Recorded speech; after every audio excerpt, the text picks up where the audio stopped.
नमस्कार मित्रांनो, लक्ष्मीच्या पाऊलांनी या मालिकेच्या 25 जुलैच्या भागात आपल्याला पाहायला मिळणार आहे. कलाला सरोजचे बोल आठवत असतात, त्यामुळे ती खूप शांत बसलेली असते. तर अद्वैत तिच्याकडे पाहून हसतो आणि तिला म्हणतो, आजपासून माझ्याकडून तुला एक नवीन नाव गिफ्ट. तर कला विचारते, म्हणजे? तर अद्वैत म्हणतो, नावं काय फक्त तुलाच ठेवता येतात का? आजपासून तुझं नाव नाटकी. तर कला लगेच म्हणते, चालेल.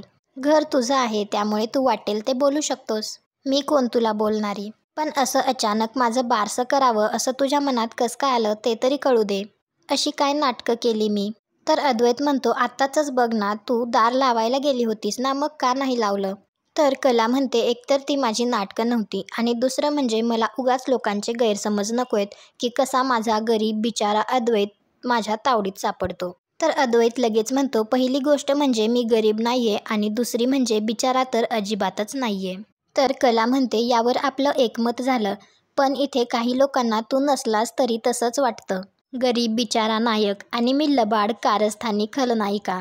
तुला तर फक्त हे नाटक वाटतंय, पण इथे काही लोकांना तर खरंच वाटतं की हा अख्खा एक चित्रपट चालू आहे, ज्यात तू नायक आहेस आणि मी खलनायिका. तर अद्वैत म्हणतो, बाकी काही मला माहीत नाही, पण नायक तर मीच असणार. तर कला म्हणते, मी तुला नायक आहेस असं नाही म्हटलं. मी म्हटलं की लोकांना असं वाटतंय आणि मी तुला भुरळ घालतीये असंही वाटतंय. अद्वैत तिला म्हणतो, तू मला फसवशील आणि भुरळ घालशील इतका भोळा नाहीये मी. मला आणखी नाटकं नकोय. तू दार बंद करत होतीस ना, बंद कर. त्याशिवाय मला AC लावता येत नाही आणि AC लावल्याशिवाय मला झोपही येत नाही. तर कला म्हणते, तुला AC लावायचा आहे ना, मग तू जाऊन दार लाव. मी लावणार नाही. इथे माझ्या सगळ्या सरळ वागण्याचा इतका अनर्थ होतो. सगळ्यांच्या प्रश्नांना मला उत्तरं द्यावी लागतात आणि खरंच आता मला कोणाकडनंही काहीच ऐकून घ्यायचं नाहीये. सगळ्यांना उत्तरं देऊन देऊन दमलीये मी. सोहम त्याच्या फ्रेंडसोबत फोनवर खूप चिडचिड करत असतो. हे सगळं रजनी ऐकून तिला काही समजत नाही की सोहम असा का वागतोय. रजनी सोहमला जवळ बोलावते, तर सोहम तिच्यावर सुद्धा ओरडून तेथून निघून जातो. त्यामुळे रजनीला त्याची खूप काळजी वाटत असते. इकडे कला चिडचिड करून झोपी गेलेली असते, त्यामुळे अद्वैतला काही कळत नाही आणि अद्वैत मनात विचार करतो की नेमकं हिला काय झालंय. मी तर आता काहीच बोललो नाहीये. जे बोललो ते अगदी साधं आणि नेहमीचंच होतं. या अति आगाऊचं हल्ली काहीच कळेनासं झालंय. एकतर वस्कन अंगावर येते, नाहीतर डोळ्यातून पाणी काढते. पण आता तिच्या डोळ्यात पाणी का होतं? पण ते खरं दिसत होतं. अद्वैत दरवाजा बंद करतो आणि तो मनात विचार करतो, तिकडे ती डिझायनर श्रेया म्हणाली होती की घरात काहीतरी बिनसलंय आणि इकडे या अति आगाऊचं सुद्धा काहीतरी बिनसलंय. म्हणजे डिझायनर खरेच आहे. इकडे रजनी सुद्धा तिच्या रूममध्ये सोहमचीच काळजी करत विचार करत बसलेली असते. सोहम आईवर ओरडल्यामुळे त्याला खूप वाईट वाटत असतं, त्यामुळे तो रजनीकडे तिची माफी मागण्यासाठी आलेला असतो. त्यानंतर रजनी सोहमची चौकशी करून त्याची समजूत काढत असते. त्यावेळी सोहम आईला विचारतो, जर आपल्या असण्याने किंवा नसण्याने कोणाला काही फरक पडत नसेल तर आपण काय करायचं? तर रजनी त्याला सांगते, मग आपण त्या व्यक्तीपासून लांब राहायचं. तर सोहम लगेच विचारतो, आणि लांबही राहवत नसेल तर? तर रजनी त्याला विचारते, तू कोणाविषयी बोलतोयस? तेवढ्यात सोहम भानावर येतो आणि तो म्हणतो, मी तुला सहजच विचारलं. आणि सोहम तेथून जायला लागतो. तर रजनी त्याला विचारते, तू कोणाच्या प्रेमात तर पडला नाहीयेस ना? आणि तो रजनीला नाही असं म्हणून तेथून जातो. पण सोहमला सुद्धा कळत नसतं की त्याला नक्की काय होतंय. दुसऱ्या दिवशी सकाळी अद्वैत त्याचं आवरत असतो. त्यावेळी तो मनात विचार करतो, ही अति आगाऊ आज सकाळपासून रूममध्ये दिसली नाहीये, नाहीतर काल अगदी मारक्या म्हशीसारखी अंगावर येत होती. हिला काल मी डिझाईन्सचं टार्गेट पूर्ण करायला दिलं होतं आणि काल तर ती मला रेघोट्या ओढताना दिसली नाही आणि अद्वैतला डिझाईनचा कोणता मेल सुद्धा आलेला नसतो.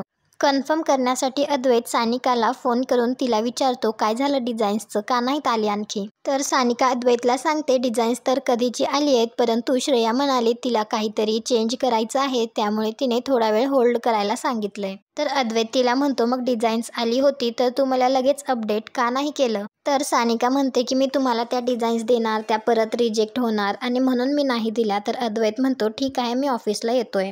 फोन ठेवल्यानंतर अद्वैत मनात विचार करतो, या अति आगाऊने डिझाईन्स कधी पूर्ण केल्या? काल रात्री मी झोपल्यानंतर हिने काही काम केलं असेल का? ती डिझायनर नक्की खरेच आहे ना? त्यानंतर सगळे खाली नाश्त्यासाठी बसलेले असतात. अद्वैत आल्यानंतर रजनी म्हणते, कला, तुझा नवरा आला आहे, त्याला नाश्त्याला काय हवं नको ते बघ. तर कला लगेच अंजूला म्हणते, तुमच्या अद्वैत सरांना काय हवं नको ते बघा.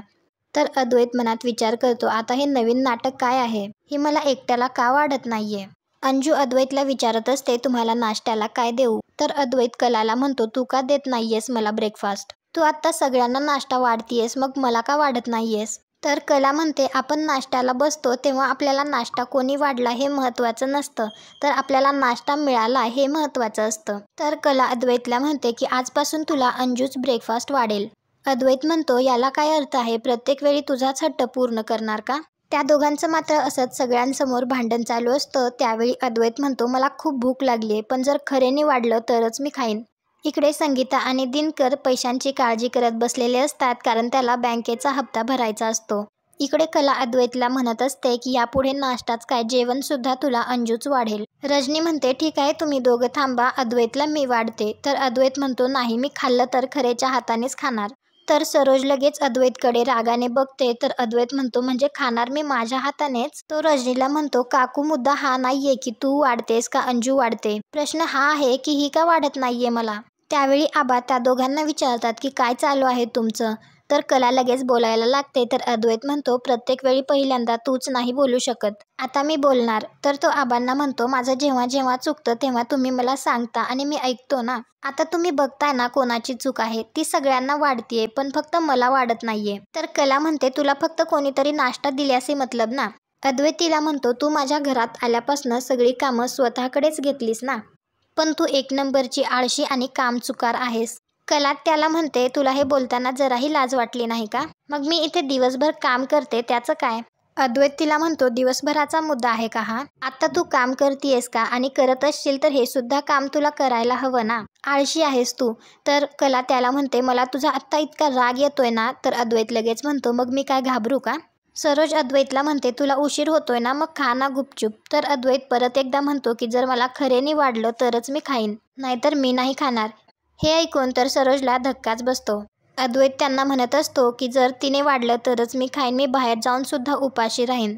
कला सरोजला ब्रेकफास्ट वाढतच तिला म्हणते सरोज मॅडम मी माझ्याकडनं पूर्ण प्रयत्न करतेय पण तुमचा मुलगा ऐकत नाही, आता तुम्हीच बघा. सरोज अद्वैतला म्हणत असते तू असा का वागतोयस, लहान आहेस का तू आता? ती अंजूला अद्वैतला वाढायला सांगते आणि अद्वैतला गुपचूप खायला सांगते.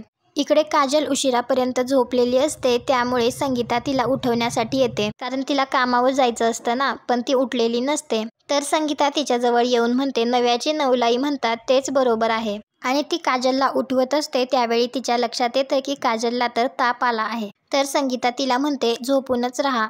तर काजल लगेच म्हणते पण आता आपल्याला कामावर जायचं आहे ना. संगीता तिला आराम करायला सांगून तिच्यासाठी चहा आणायला जाते. इकडे आबा सरोजला म्हणतात यावेळी अद्वैतचं बरोबर आहे, मी अद्वैतच्या बाजूने आहे. कला नेहमी अद्वैतला नाश्ता देते मग आज का नाही? आणि ते कलाला म्हणतात की तू हे जे काही करत आहेस ते मुद्दाम करत आहेस असं वाटतंय. तू आमच्या सगळ्यांना वाढतीयेस मग अद्वैतला का नाही? आणि ते कलाला अद्वैतला पोहे वाढण्यासाठी सांगतात. आबांनी अद्वैतची बाजू घेतल्यामुळे अद्वैत सुद्धा खूप खुश असतो आणि तो आबांना म्हणतो प्रत्येक वेळीही असंच करते, बरं झालं तुम्ही बोललात. तर आबा त्याला म्हणतात मी काही तुझी बाजू घेत नाहीये, आता जे काही चालू होतं त्यासाठी बोललो. आणि त्या दोघांना सांगतात की नवरा बायको म्हटल्यानंतर भांड्याला भांडं लागणारच, पण तुमच्या खोलीतली भांडणं इकडे डायनिंग टेबलवर आणायची नाहीत, ही चांदेकरांची सिस्टीम नाहीये. तर कला आबांना सॉरी म्हणते. तर सरोज मनात विचार करते एखादी गोष्ट चव्हाट्यावर आणून ती स्वतःच्या बाजूने कशी वळवायची हे चांगलंच कळतं हिला. तर कलाच्या मनात विचार असतो की आता हे सगळं घडल्यानंतर मला काय ऐकून घ्यावं लागेल देव जाणे. आणि आजचा भाग इथेच संपतो. पुढील भागात आपल्याला पाहायला मिळणार आहे कलाला तिच्या आईबाबांना हप्ता भरण्यासाठी मदत करायची असते, त्यामुळे ती सानिकाला फोन करून तिच्या डिझाईन्सचे पैसे मागते. तर सानिका तिला सांगते की अद्वैत सरांनी अकाउंटंटला 4 दिवस सुट्टी दिली आहे, त्यामुळे मलाच आणखी माझे पैसे मिळाले नाहीत. मला अद्वैत सरांचा फोन आला होता, तुम्ही मला डिझाईन्स नाही दिल्या, परंतु तरीही मी सरांना सांगितले की तुम्ही मला डिझाईन्स दिल्यात. कला तिला म्हणते समजून घेतल्याबद्दल थँक्यू, माझ्यामुळे तुला कसलाही त्रास होणार नाही. आणि फोन ठेवून कला मागे वळते. तेवढ्यातच तेथे अद्वैत उभारलेला असतो. तुम्हाला काय वाटतं, अद्वैतने कलाचं बोलणं ऐकलं असेल का? कमेंट करून नक्की सांगा. तुम्हाला हा भाग आवडला असेल तर व्हिडिओला लाईक करा, आपल्या मराठी मालिका या चॅनलला सबस्क्राईब करा. भेटू उद्याच्या भागात.